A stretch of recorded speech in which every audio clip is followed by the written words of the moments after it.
आजकल हम अक्सर सुनते हैं त्योहारों में, कॉन्सर्ट्स में, यहाँ तक कि कभी-कभी खेल के मैदानों पर भी भीड़ में दुखद हादसे हो जाते हैं। ये खबरें ना विचलित करती हैं। मन में सवाल उठता है कि आखिर ऐसा क्यों होता है बार बार। तो आज हम कुछ खास घटनाओं जैसे इटेवॉन, एस्ट्रोवर्ल्ड और हिल्सबोरो से जुड़े जो दस्तावेज हैं, जो रिसर्च है, उसमें थोड़ा गहराई से जाकर समझने की कोशिश करेंगे कि ये जो क्राउड मैनेजमेंट है, इसमें कहाँ चूक हो जाती है, कैसे इसे बेहतर किया जा सकता है। बिल्कुल। और देखिए, ये समझना बहुत जरूरी है कि इन हादसों के पीछे सिर्फ ये नहीं होता कि भीड़ बहुत ज्यादा थी।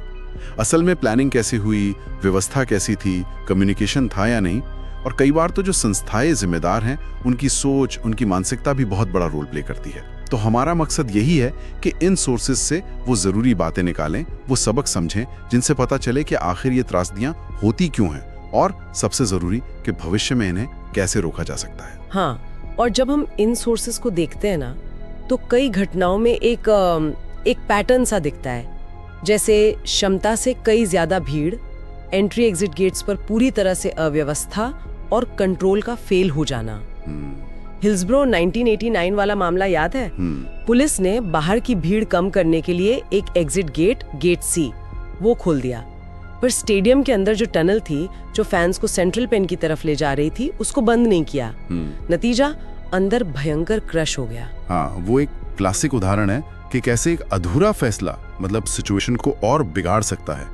और एस्ट्रोवर्ल्ड 2021 में भी देखिए, रिपोर्ट्स बताती हैं कि क्रू को पता चल गया था कि लोग मुसीबत में हैं, घायल हो रहे हैं, फिर भी शो रोकने में काफी देर कर दी गई।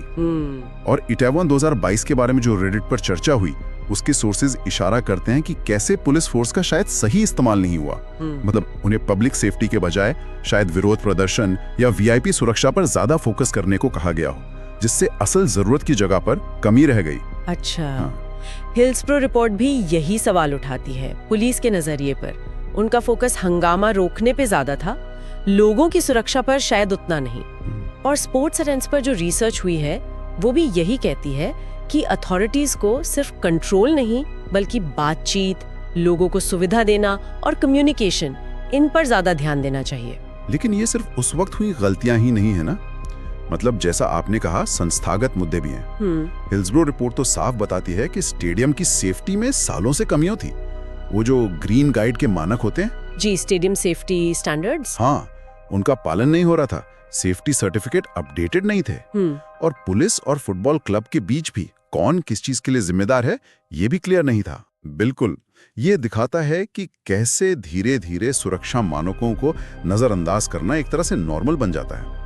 रिसर्च भी यही कहती है, जो लोकल एडमिनिस्ट्रेशन होता है ना, वो अक्सर रोजमर्रा के मामलों में उलझा रहता है। और ये जो बड़े इवेंट्स होते हैं, जहां भारी भीड़ जुटती है, जिन्हें स्पेशल इवेंट्स कहते हैं, उनके लिए जो खास प्लानिंग मतलब आकस्मिक योजना या कंटिजेंसी प्लानिंग चाहिए, वो अक्सर रह जाती है। और एस्ट्रोवर्ल्ड के बाद भी तो यही हुआ। रिपोर्ट्स के मुताबिक 1 साल तक कोई नए नियम नहीं आए शहर या काउंटी की तरफ से। सही कहा। और इटेवॉन मामले में तो सोर्सेस सीधे सीधे पॉलिटिकल लीडरशिप पर उंगली उतार रहे हैं कि जवाबदेही से बचने की कोशिश हुई, शायद जांच को प्रभावित करने की भी। हिल्सब्रो के बाद भी ऐसा ही हुआ था। ये बात सामने आई कि पुलिस के बयानों में बदलाव किए गए थे। बयानों में बदलाव मतलब? हाँ, ताकि पुलिस की आलोचना कम हो सके। रिपोर्ट में ये दर्ज है कि करीब 164 बयानों में से 116 में वो हिस्से हटाए या बदले गए जिनमें पुलिस पर सवाल उठ रहे थे। यहाँ तक कि जो एम्बुलेंस सर्विस थी, सिमास, उस पर भी रिकॉर्ड्स में हेरफेर के आरोप लगे। ये तो बहुत ही गंभीर बात है।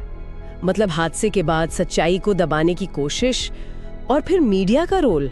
हिल्सब्रो के बाद कैसे एक झूठा नैरेटिव बनाया गया फैंस के खिलाफ। हाँ, वो बहुत दुखद था। पुलिस के सूत्रों ने मीडिया को, खासकर द सन अखबार को, बिल्कुल गलत कहानियां दी कि लिवरपूल फैंस नशे में थे, हिंसा कर रहे थे, चोरी कर रहे थे। ये सब बातें बाद में जांच में पूरी तरह झूठ साबित हुई। सोचिए उन परिवारों पर क्या गुजरी होगी। और पुलिस फेडरेशन ने तो बाकायदा जो जस्टिस टेलर की रिपोर्ट आई थी, उसके खिलाफ काउंटर अटैक प्लान किया था। जी, ये दिखाता है कि जानकारी को कैसे कंट्रोल या मैनिपुलेट किया जा सकता है। ये बहुत खतरनाक पहलू है। लेकिन अगर हम सुधार की बात करें, तो जो स्पोर्ट्स इवेंट्स पर रिसर्च हुई है, वो एक होल सोसाइटी अप्रोच की बात करती है। होल सोसाइटी अप्रोच यानी समग्र समाज दृष्टिकोण।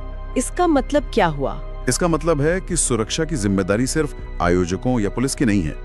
इसमें अंतर्राष्ट्रीय संगठन, सरकारें, इवेंट में आने वाले लोग, दर्शक, मतलब समाज का हर हिस्सा शामिल है। सबको मिलके काम करना होगा। इसमें नई टेक्नोलॉजीज जैसे AI है, ICT है, उनका बेहतर इस्तेमाल करना। अच्छा।